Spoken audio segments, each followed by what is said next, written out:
Delhi assembly ఎన్నికల ప్రచారంలో పాల్గొన్న సీఎం చంద్రబాబు గారు. ఎన్డీఏ తరపున సహద్రా ప్రాంతంలో సీఎం చంద్రబాబు గారు ప్రచారం. ఎన్నికల ప్రచారంలో చంద్రబాబు గారితో పాటు పాల్గొన్న కేంద్ర మంత్రి మనోహర్ లాల్ ఖట్టర్ గారు, ఏపీ డిప్యూటీ స్పీకర్ రఘురామ గారు, టీడీపీ ఎంపీలు.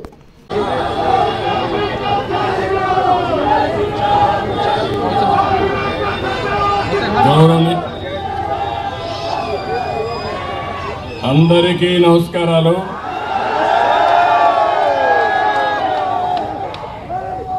सब लोगों को सलाम लेकुम. అందరికీ మరొకసారి అభినందనలు. ఈరోజు మనందరం కూడా ఇక్కడ బీజేపీ అభ్యర్థి శ్రీ సంజయ్ గోయల్ ని గెలిపించడానికి ఇక్కడ సమావేశమయ్యాం. గట్టిగా చప్పట్లు కొట్టి గెలిపిస్తామని సంకల్పం చేయాలి. గౌరవనీయులు కేంద్ర మంత్రివర్యులు మనోహర్ లాల్ ఖట్టర్ గారు, గౌరవనీయులు కేంద్ర మంత్రివర్యులు సివిల్ ఏవియేషన్ శాఖ మంత్రి రామ్మోహన్ నాయుడు గారు, కేంద్ర మంత్రి పెమ్మసాని చంద్రశేఖర్ గారు, గౌరవ పార్లమెంట్ సభ్యులు శ్రీ అరుణ్ గోవిల్ గారు, గౌరవ పార్లమెంట్ సభ్యులు లావు కృష్ణదేవరాయలు గారు,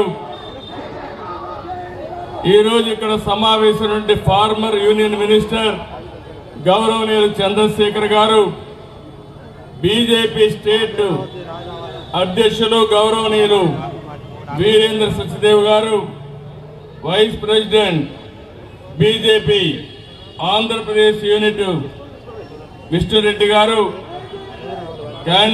అదే మాదిరిగా జిల్లా పార్టీ అధ్యక్షులు దీపక్ గాబా గారు, జిల్లా ప్రభారి గుప్తా గారు, అదే మరి రాజేష్ సోది గారు, వేదిక పైన పెద్దలు, ఢిల్లీలో నేను ఇక్కడ వస్తున్నానంటే ప్రత్యేకంగా ఈ కార్యక్రమానికి వచ్చిన తెలుగు ప్రజానీకానికి, ఢిల్లీలో కూడా చాలా మంది ఆంధ్ర సీఎం వస్తున్నాడంటే ఏమి చెప్తాడో ఇందామని వచ్చినటువంటి మన ఢిల్లీ వాసులందరికీ మనస్ఫూర్తిగా నా నమస్కారాలు, అభినందనలు. నేను ఢిల్లీలో తెలుగు వాళ్ళు ఇంతమంది ఉంటారని ఎప్పుడూ అనుకోలేదు, కానీ ఈరోజు మీ ఉత్సాహం చూస్తా ఉంటే ఢిల్లీలో ఉండే ఒక్క తెలుగు వారు కూడా బీజేపీ కాకుండా వేరే పార్టీకి ఇయ్యరు. అన్ని ఓట్లు ఏకపక్షంగా బీజేపీకే పడతాయి. ఈరోజు ఒక్క విషయం మనం గుర్తుపెట్టుకోవాలి. ఈరోజు తెలుగు వాళ్ళు ఢిల్లీలోనే కాదు, ప్రపంచంలో అన్ని దేశాల్లో ఉన్నారు. మొన్న నేను జూరిక్ వెళ్ళాను, దావోస్కి వెళుతూ. నేను వెళుతున్నానంటే 600 మంది సమావేశమయ్యారు. అంటే జూరిక్ లో కూడా 600 మంది స్విట్జర్లాండ్ లో ఉన్నారంటే అది భారతీయుల సత్తా, అదే మాదిరిగా తెలుగు వారి సత్తా అని చెప్పి కూడా నేను మీకు తెలియజేస్తున్నా. ఈరోజు మనం చూస్తే నేను దావోస్కి వెళ్ళాను.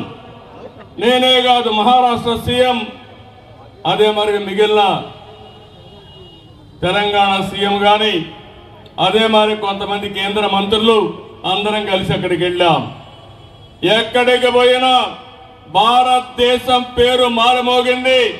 ఎక్కడ పోయినా ఎవరిని అడిగినా నరేంద్ర మోడీ గారి నాయకత్వం భారతదేశానికి ఉందని గొప్పగా చెప్పే పరిస్థితికి వచ్చారు. ఈసారి దావోస్ లో చూస్తే 2 ప్రధానమైన సమస్యలు ప్రపంచమంతా కూడా చర్చించారు. ఒకటి ఆర్టిఫిషియల్ ఇంటెలిజెన్స్. ఆ ఆర్టిఫిషియల్ ఇంటెలిజెన్స్ ని ప్రమోట్ చేసే వ్యక్తి మన ప్రధానమంత్రి నరేంద్ర మోడీ గారని చెప్పి మీకు తెలియజేస్తున్నా. రెండోది మీరు చూస్తే గ్రీన్ ఎనర్జీ. ప్రపంచం అంతా కూడా గ్రీన్ ఎనర్జీ వైపోయి వాతావరణ కాలుష్యాన్ని కాపాడే పరిస్థితికి వస్తున్నారు. ఇవన్నీ చూస్తే మొట్టమొదటిసారిగా 2025 దావోస్లో ప్రపంచం మొత్తం చర్చించే అంశాలు ఈ రెండు ప్రధానంగా ఉన్నాయి. ఒకప్పుడు నేనే 1995లో ఇన్ఫర్మేషన్ టెక్నాలజీ గురించి మాట్లాడాను. ఇప్పుడు ఏఐ గురించి మాట్లాడుతున్నాను. ప్రతి ఒక్క ఇంటికి ఒక ఏఐ తయారు కావాలి. ఇది సాక్షాత్ ప్రధానమంత్రి నరేంద్ర మోడీ గారి విజను. ఈరోజు మీరు ఒక విషయం గుర్తుపెట్టుకోవాలి. ఢిల్లీలో ఉండే ప్రజలందరూ ఆలోచించాలి. అందులో ప్రత్యేకంగా మా తెలుగు తమ్ముళ్ళు, తెలుగు చెల్లెళ్ళు ఢిల్లీలో ఇంటింటికి వెళ్ళాలి. బీజేపీ గెలుపు దేశ చరిత్రకి ఒక మలుపని చెప్పాల్సిన బాధ్యత మీ అందరిపైన ఉంది. ఈరోజు మనందరం కూడా ఒక హిస్టారికల్ అకేషన్ లో ఉన్నాం. నేను ఎందుకు ఈ మాట మాట్లాడుతున్నానంటే ఐటీలో మనం మొట్టమొదటిసారిగా ముందడుగేశాం. భారతీయుల్ని డిఫీట్ చేసే వాళ్ళు ప్రపంచంలో ఎవరూ లేరు. రెండోది యువత, మా తమ్ముళ్ళు ప్రపంచం అంతా దూసుకుపోయే పరిస్థితికి వచ్చారు. భారతదేశానికి డెమోగ్రఫిక్ డివిడెండ్ అంటే యువత ఒక పెద్ద ఆస్తిగా తయారైంది. మూడోది సరైన నాయకుడు మన దేశానికి సరైన సమయంలో ఉన్నాడు. అదే నరేంద్ర మోడీ. ఈ మూడు వల్ల మీరు ఒకసారి చూస్తే దేశం దూసుకుపోయే పరిస్థితి వస్తా ఉంది. ఈరోజు ఆర్థిక వ్యవస్థలో ముందున్నాం, టెక్నాలజీలో ముందున్నాం. ఈరోజు ప్రపంచం మొత్తం భారతదేశం యొక్క బ్రాండ్ మారుమోగుతా ఉందంటే దానికి కారకుడు నరేంద్ర మోడీ అని చెప్పి మీకు తెలియజేస్తున్నా. అందుకని 11 ఏళ్లుగా మీరు చూశారు. 11 సంవత్సరాల్లో మీరు చూస్తే సంక్షేమం, అభివృద్ధి, సంస్కరణ మీద నరేంద్ర మోడీ గారు దేశాన్ని శరవేగంతో ముందుకు తీసుకుపోయే పరిస్థితికి వచ్చారు. 2047 వికసిత్ భారత్. ఆ రోజుకి మీరు చూస్తే ఇండియా నెంబర్ 1 గా తయారవుతుంది. భారతీయులు ప్రపంచంలోనే శక్తివంతమైన జాతిగా తయారవుతారు. ఎన్నో సంవత్సరాలు లేదు, 24 సంవత్సరాలే తమ్ముళ్ళు, మీరందరూ గుర్తుపెట్టుకోవాలి. అయితే ఇవన్నీ ఒక ఎత్తు, ఢిల్లీకి వస్తే మాత్రం చాలా బాధ కలుగుతుంది నాకు. ఇప్పుడే ఢిల్లీకి వస్తామంటే చూశాను. ఎప్పుడో 95లో పాడుపడిపోయిన హైదరాబాద్ మారిగా ఢిల్లీ తయారైంది. ఎవరు కారణమని నేను అడుగుతున్నా మిమ్మల్ని అందరినీ. 10 ఏళ్ళు ఎవరు పరిపాలించారు ఈ ఢిల్లీని? అదే గాని డబల్ ఇంజన్ సర్కార్ గాని వచ్చుంటే ఢిల్లీ కూడా వాషింగ్టన్ ని, న్యూయార్క్ ని తనదన్నే విధంగా తయారయ్యేది. ఈరోజు ఒక్క విషయం మీరు చూస్తే ఢిల్లీకి వస్తే వెదర్ పొల్యూషన్. ఏం తమ్ముళ్ళు, ఈ గాలితో మనం ఎట్టున్నామో నాకైతే అర్థం కాలేదు. 417 ఢిల్లీ ఎయిర్ క్వాలిటీ ఇండెక్స్. అంటే చాలా మంది హైదరాబాద్కి వెళ్ళిపోదాం, బెంగళూరుకి వెళ్ళిపోదాం అనే పరిస్థితికి వస్తున్నారు. దానికి కారణం ఇక్కడ పరిపాలించిన పాలకులు అని చెప్పి కూడా నేను మీకు తెలియజేస్తున్నా.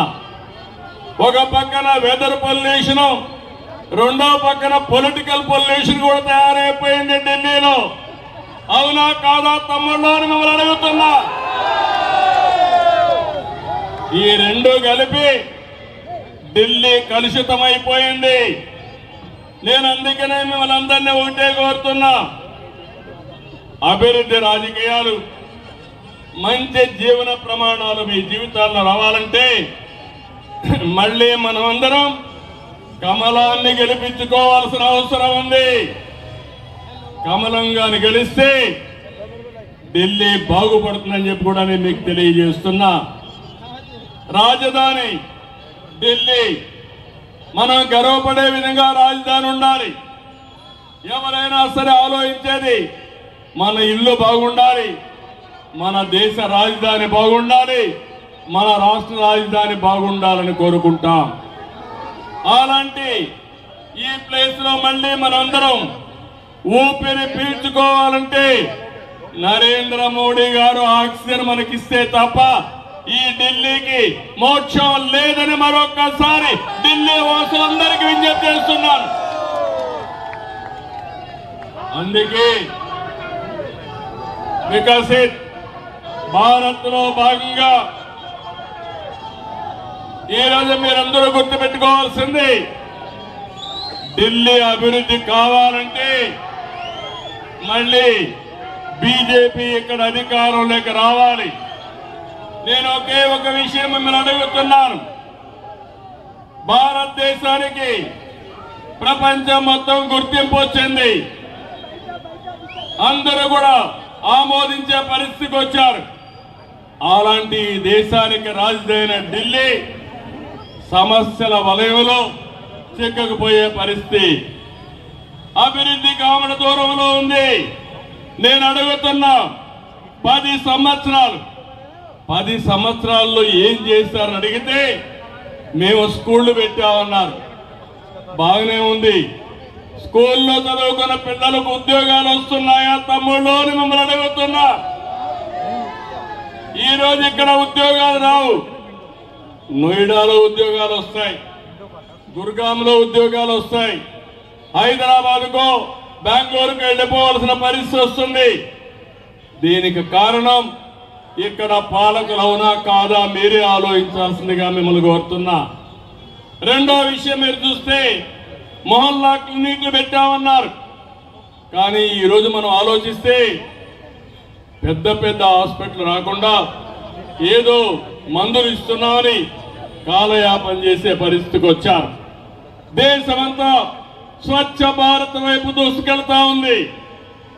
ఢిల్లీ మాత్రం మురికి కుంపగా తయారయ్యే పరిస్థితి వచ్చింది. ఇప్పుడే మా ఎంపీలు కొంతమంది మన ఢిల్లీలో స్లమ్ ఏరియాకి వెళ్ళారు. స్లమ్ ఏరియాలకు వెళ్తే తాగునీటి పైపులు కానీ మురుగు కాలువలు ప్రవహించే ప్రాంతాలు రెండు కలిసిపోయే పరిస్థితికి వచ్చాయి. తాగేదానికి స్వచ్ఛమైన నీరు లేని పరిస్థితి ఢిల్లీలో వచ్చింది.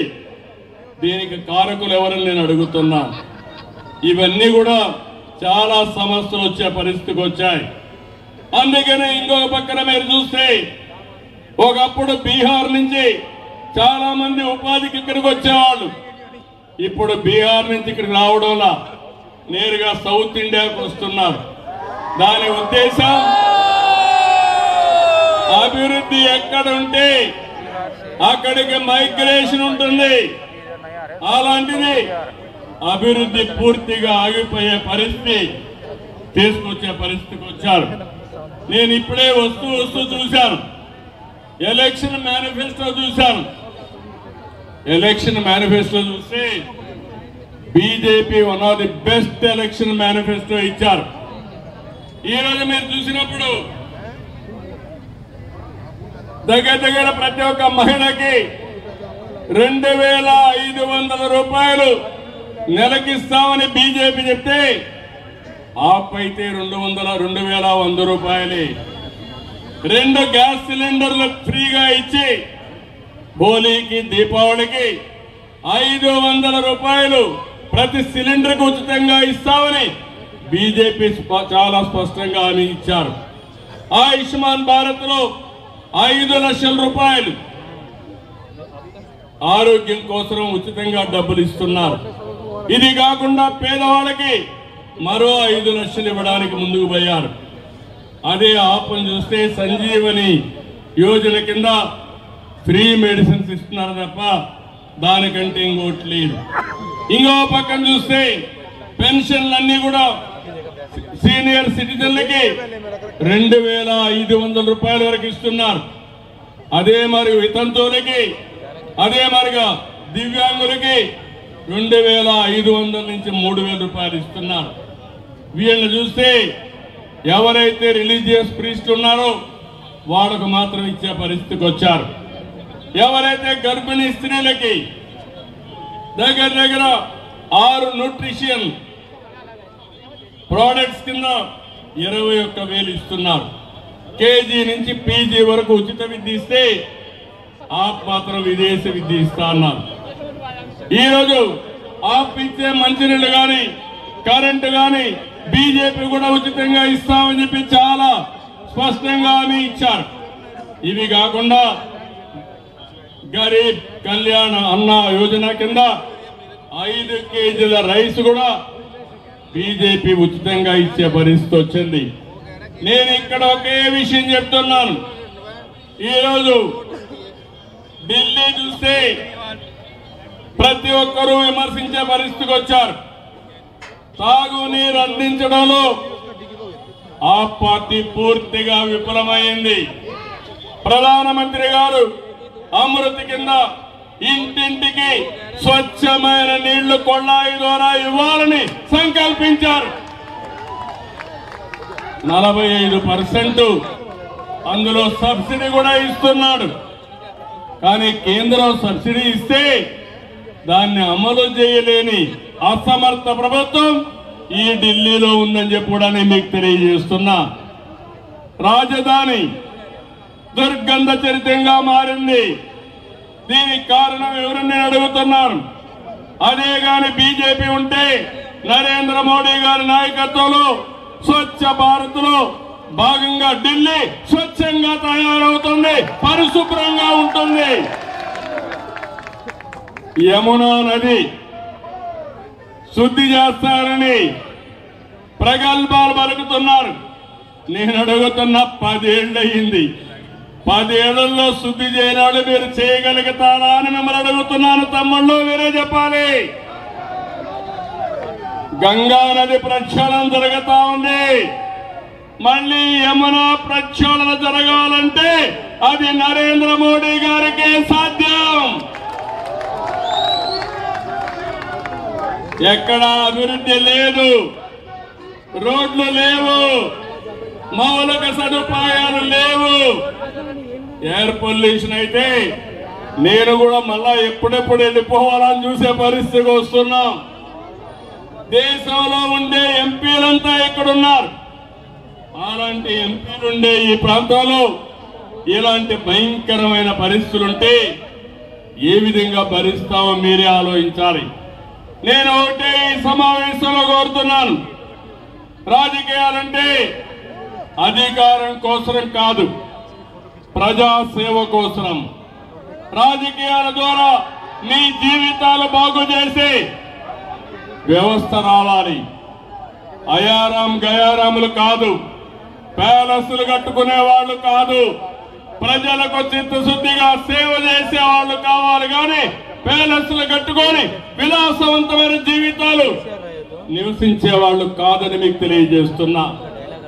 అందుకని నేను ఒకటే మీకు విజ్ఞప్తి చేస్తున్నాను. ఈసారి మళ్ళీ అభివృద్ధి జరగాలంటే, సంక్షేమం కొనసాగాలంటే, ప్రజల జీవితాల్లో మార్పు రావాలంటే బీజేపీ కోటేయాలి, కమలం గుర్తు కోటేయాలి. ఇక్కడ సంజయ్ గోయల్ గారిని గెలిపించవలసిందిగా మరొక్కసారి అందరికీ విజ్ఞప్తి చేస్తున్నా. మొన్ననే మీరు చూస్తే ఆంధ్రప్రదేశ్ లో తెలుగుదేశం, జనసేన, బీజేపీ కలిసి పోటీ చేశాం. అక్కడ పరిపాలనలో ఉండే పార్టీ అడ్రస్ గల్లంతైంది, డిపాజిట్లు కూడా రాలేదు. ప్రజలు నమ్మారు. డబల్ ఇంజన్ సర్కార్, డబల్ డిజిట్ గ్రోత్, అందరికీ ఉద్యోగాలు వస్తాయని నమ్మి ఓట్లేశారు. నమ్మి ఓట్లేస్తే 7 నెలలు 7 లక్షల కోట్ల రూపాయలు పెట్టుబడులు వచ్చాయంటే అది డబుల్ ఇంజన్ సర్కారు యొక్క ప్రత్యేకత. ఈరోజు నేను అడుగుతున్నా, ఇక్కడ హాఫ్ ఇంజన్ సర్కార్ ఉంది. డబుల్ ఇంజన్ సర్కార్ రావాలంటే మళ్ళీ బీజేపీ గవర్నమెంట్ ఇక్కడ రావాలి. గవర్నమెంట్ ఇక్కడ వస్తే నరేంద్ర మోడీ గారు ఢిల్లీ సెంట్రల్ గవర్నమెంట్ లో ఉంటే అభివృద్ధి పరిగెత్తుంది, సంక్షేమం సుజావుగా జరుగుతుంది. ఈ విషయం మీరు గుర్తుపెట్టుకోవాల్సిందిగా నేను కోరుతున్నా. ఢిల్లీ దేశానికే గుండెకాయ, ప్రపంచానికే ఆదర్శం. ప్రపంచ నేతలు ఇక్కడికి వచ్చినప్పుడు ఈ ఢిల్లీని చూసి ఢిల్లీ ఏంటి వాదిగా ఉందంటే మనందరికి కూడా కొంత బాధ కలుగుతుందని చెప్పి నేను మీకు తెలియజేస్తున్నా. అందుకని ఈరోజు మీరు చూడాలి, ఫ్రీ రేషన్ నుంచి వరల్డ్ క్లాస్ ఇన్ఫ్రాస్ట్రక్చర్ వరకు, జల్ జీవన్ మిషన్ నుంచి డిజిటల్ ఇండియా వరకు మోడీ గారు చేపట్టిన ప్రతి ఒక్క కార్యక్రమం భారతదేశ భవిష్యత్తు కోసమే చేశారు.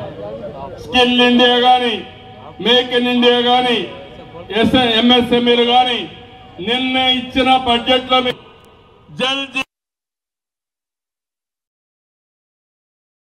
భవిష్యత్తు ఎన్నో కార్యక్రమాలు పెట్టారు. కడాన ఢిల్లీలో ఎంప్లాయీస్ ఎక్కువ ఉంటారు. 12 లక్షల వరకు ఇన్కమ్ ట్యాక్స్ లేకుండా చేసిన ఏకైక ప్రభుత్వం ఎన్డీఏ ప్రభుత్వం. ఇవన్నీ కూడా చూసినప్పుడు నేను మిమ్మల్ని అందరికీ ఒకటే విజ్ఞప్తి చేస్తున్నాను, మీరు కూడా ఆలోచించాలి.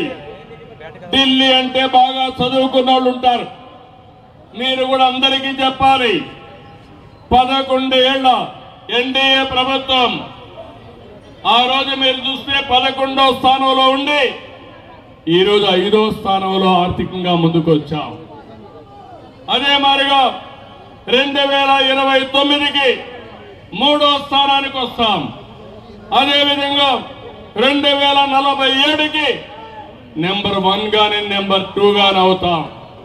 ఇది జరగాలంటే నరేంద్ర మోడీ గారి నాయకత్వం సుస్థిరంగా ఉండాల్సిన అవసరం ఉంది.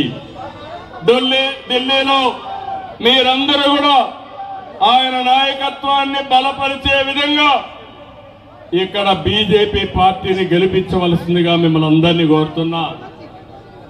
కాంగ్రెస్ పార్టీ ఈ దేశాన్ని భ్రష్టు పట్టించింది, దేశాన్ని నాశనం చేసి కేజ్రీవాల్ ఢిల్లీని భ్రష్టు పట్టించే పరిస్థితికి వచ్చారు. ఢిల్లీ దెబ్బతినే పరిస్థితికి వచ్చింది. నిన్నే మనం చూసాం. ఈరోజు పంజాబ్ ఉంది. ఒకప్పుడు పంజాబ్ అంటే దేశాన్ని రక్షించడానికి పంజాబ్ రాష్ట్రమే ముందుండేది. అదే మరి దేశానికి ఆహారం కావాలంటే పంజాబే సరఫరా చేసే పరిస్థితి ఉండేది. అలాంటి పంజాబ్ ఈరోజు చూస్తే బలహీనపడింది, ఆర్థికంగా బలహీనపడింది. ఇంకో పక్కన ఆరోగ్యపరంగా కూడా ఇబ్బందులు పడే పరిస్థితికి వచ్చారు. అందుకే నేను ఒకటే చెప్తున్నాను, ఒక నాయకుడికి కావాల్సింది ఈ రోజు ప్రజలకు ఏం కావాలో చేస్తూనే రేపు భవిష్యత్తుకి ప్రణాళికలు తయారు చేసే నాయకత్వం మనకు అవసరం అని చెప్పి కూడా నేను మీకు తెలియజేస్తున్నా. అదే ఈరోజు నరేంద్ర మోడీ గారు ఇవ్వగలుగుతున్నారు. అందుకని మీరు ఒకసారి చూడండి, ఆంధ్రప్రదేశ్ లో రిషికొండ కట్టాడు, ప్యాలెస్ కట్టుకున్నాడు. ఆ ప్యాలెస్ లో పోయే లోపల ఇంటికి పోయాడు. ఇక్కడ కూడా కేజ్రీవాల్ చూస్తే బ్రహ్మాండమైనటువంటి ప్యాలెస్ ఇక్కడ కట్టే పరిస్థితికి వచ్చాడు. శేషమహల్ కట్టే పరిస్థితికి వచ్చాడు. నేను అడుగుతున్నా మిమ్మల్ని అందరినీ, శేషమహల్లో గృహప్రవేశం కంటే ముందు ఇంటికి పోవడానికి మీరందరూ కూడా చిత్తుగా ఓడిస్తామని గట్టిగా చప్పట్లు కొట్టి హర్షాన్ని ఆమోదాన్ని తెలియజేయాల్సిన అవసరం ఉంది. నేను ఈరోజు ఢిల్లీకి ఏదో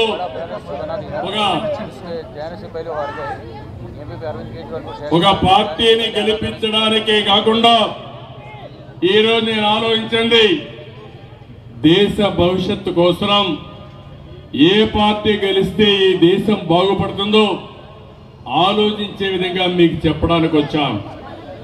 ఈరోజు భారతదేశం ప్రపంచ దేశాలన్నీ కూడా ఆసక్తిగా ఎదురు చూస్తున్నాయి. అలాంటి సమయంలో నరేంద్ర మోడీ గారు ఒక విశిష్టత చూస్తే 1 నేషన్ 1 ఎలక్షన్ కూడా తీసుకొస్తున్నాడు. అంటే మీరు మొన్నే చూశారు, హర్యానా ఎన్నికలైనాయి. అందరూ కూడా అన్నారు హర్యానాలో బీజేపీ గెలవదని. కానీ మీరు చూస్తే 1 సైడ్ ఎన్నికలైనాయి. బ్రహ్మాండంగా ఏంటి ఖట్టర్ గారు కూడా ఉన్నారు, బ్రహ్మాండమైన మెజార్టీతో అక్కడ గెలిపించారు. అది మొదటి ఎన్నిక. మొన్న ఎన్నిక వచ్చింది మహారాష్ట్రలో. అక్కడ అన్నారు ఏమవుతుందో అన్నారు, ఏమవుతుందో ప్రజలు చేసి చూపించారు. ఇప్పుడు ఢిల్లీ ఎన్నికలు. నేను చెప్తున్నాను, ఈరోజు మీ మూడు చూశాను, తప్పకుండా ఢిల్లీ ఎన్నికల్లో గెలుపు బీజేపీదే. ఈ గెలుపు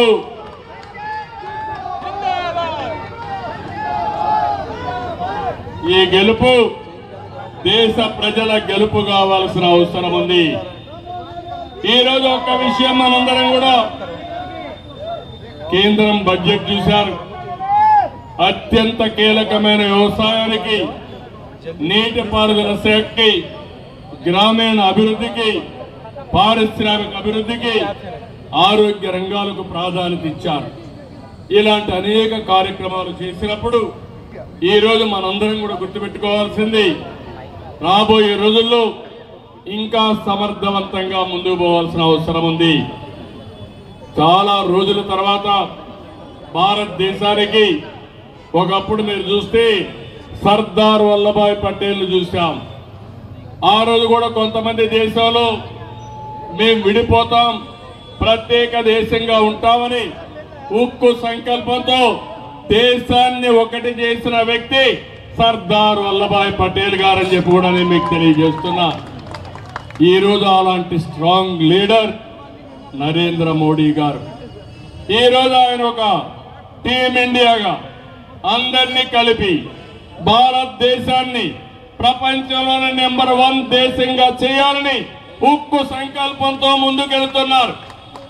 అలాంటి వ్యక్తికి మనం పూర్తిగా మద్దతు ఇవ్వాల్సిన అవసరం ఉంది. ఇది జరగాలంటే ప్రజలందరూ ఒకటి కావాలి, మనమే ఒక సైనికులుగా తయారు కావాలి. అభివృద్ధి కోసం, సంక్షేమం కోసం, భావితరాల భవిష్యత్తు కోసం సమిష్టిగా ఉద్యమించాల్సిన అవసరం ఉంది. ఇలాంటి ఎన్నికలు వచ్చినప్పుడు ఈ ఎన్నికల్లో మనం అందరం కూడా మన శక్తి వంచన లేకుండా పనిచేయాల్సిన అవసరం ఉంది. ఇక్కడికి వస్తే ఏపీ, తెలంగాణ, ఆంధ్ర అసోసియేషన్ ఢిల్లీ, తెలుగు వారు ఎక్కడున్నా ఒకటి, అది తెలుగు జాతి. వాళ్ళకు అండగా నేనుంటాను, మీకు తోడుగా ఉంటాం. భారతదేశం ముందుకెళ్ళాలి. ఈ దేశాన్ని ముందుకు నడిపించడంలో తెలుగు జాతి అగ్రస్థానంలో ఉండాలని ప్రత్యేకంగా కోరుకుంటున్నా. అందుకే ఏపీ, తెలంగాణ, ఆంధ్ర అసోసియేషన్ ఢిల్లీని అభినందిస్తున్నా. 3 రోజులే టైం ఉంది. మీరందరూ కూడా ఇంటింటికి వెళ్ళండి.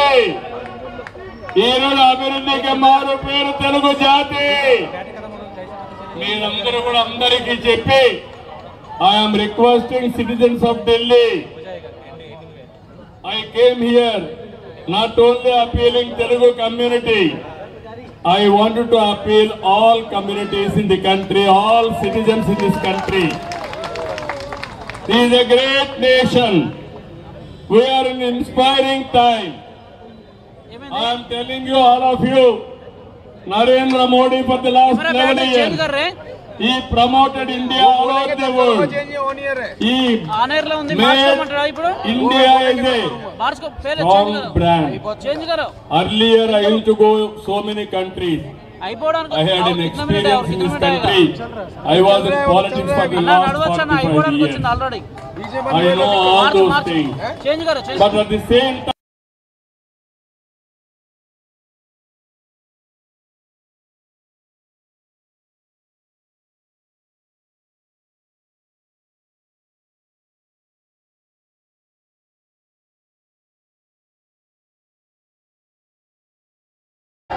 beyond politics,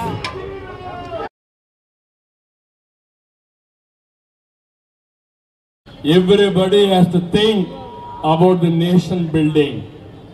There is a stable government. We are growing very well. If you see the development of India, fast developing country in the world, only India. That is our strength as on today. Even recently, our budget figures you have seen. Technology, AI is promoting. Agriculture is promoting. Is pro-poor policies. And also middle class, how to empower them. All these things is working. Especially in Delhi, you wanted to have fresh air. That is possible only Narendra Modi ji. I am requesting all of you, you vote for BJP. Strengthen BJP.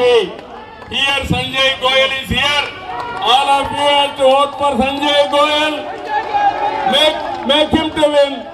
Big majority. With this, again and again, I am appealing Delhi citizens. Delhi is very crucial. It is heart of the nation. Globally, people are watching India and also Delhi.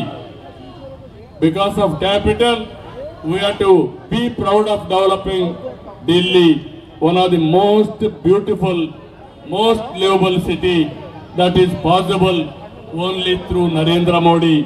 One is welfare. If Narendra Modi cannot give in Delhi, nobody can give. Even in Delhi, they can give everything. But at the same time, I am telling you, one side welfare, another side development and long-term vision. These are all the important. All these things are possible only with Narendra Modi ji. I appeal all of you, vote for BJP, develop the nation, build the nation. Thank you, Anandal. ఎవరైతే తెలుగు వాళ్ళందరూ వచ్చారో మరొకసారి అందరినీ అభినందిస్తూ wonderful experience in Delhi. నేను ఈరోజు ఆంధ్రాలో ఉన్నట్టే ఉంది, హైదరాబాద్లో ఉన్నట్టే ఉంది. అలాంటి ఉత్సాహంగా ఉన్నారు. 4 రోజులు పనిచేయండి, బీజేపీని గెలిపించండి. మళ్ళీ ప్రమాణ స్వీకారానికి వస్తాం. ఆ రోజు మిమ్మల్ని అందరినీ కలుస్తామని చెప్పి తెలియజేసుకుంటూ అందరికీ నమస్కారాలు. జై హింద్. పెద్దలు చంద్రబాబు నాయుడు గారికి భారతీయ జనతా పార్టీ నుంచి ధన్యవాదాలు తెలియజేస్తూ, వారు ప్రచారానికి రావడమే కాదు, తెలుగుదేశం పార్టీ ఎంపీలందరినీ, మంత్రులందరినీ, అదేవిధంగా ఈ యొక్క ఎన్నికల ప్రచారంలోకి వారు పంపడం